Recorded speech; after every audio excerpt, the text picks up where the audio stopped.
પહેલગામ હુમલાના વિરોધમાં અમદાવાદ જિલ્લાનું સાણંદ સજ્જડ બંધ. સમસ્ત વેપારી મહાજન મંડળ તરફથી સાણંદ બંધનું એલાન અપાયું હતું, જેમાં નાના મોટા તમામ વેપારીઓએ ધંધા રોજગાર અને શિક્ષણ સંકુલોએ પણ બંધ રાખી પહેલગામના મૃતકોને ભાવપૂર્ણ શ્રદ્ધાંજલિ આપી. તેમજ જલારામ મંદિર ખાતે વેપારી મહાજન મંડળ દ્વારા ખાસ શ્રદ્ધાંજલિ સભાનું આયોજન કરાયું.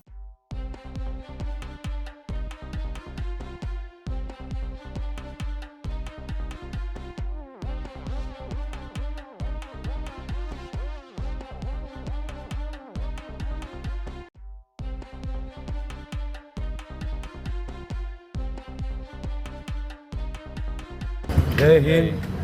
કાશ્મીરના પહેલગામમાં થયેલા આતંકવાદી હુમલામાં જે મૃત્યુ પામનાર વ્યક્તિઓના મૃતકોના શ્રદ્ધાંજલિ સ્વરૂપે અમે આજરોજ સાણંદ સમસ્ત વેપારી મહાજન મંડળ દ્વારા સમસ્ત સાણંદ સંપૂર્ણ ધંધા રોજગાર બંધ રાખી એમને માટે શ્રદ્ધાંજલિ આપવા માટેનો અહીંયા કાર્યક્રમ અમે રાખેલ છે. કઈ જગ્યાએ કાર્યક્રમ રાખવામાં આવ્યો? જલારામ મંદિર સોમનાથ બસ સ્ટેન્ડની સામે કાર્યક્રમ રાખ્યો છે અને અમે આ આતંકવાદી હુમલાને સંપૂર્ણ રીતે વખોડીએ છીએ. બધા વેપારીઓ હાજર વખોડીએ છીએ. કેમેરામેન અફઝલ ખાન પઠાણ સાથે બહેલોલ મલેક, દિવ્યાંગ ન્યૂઝ, સાણંદ, અમદાવાદ.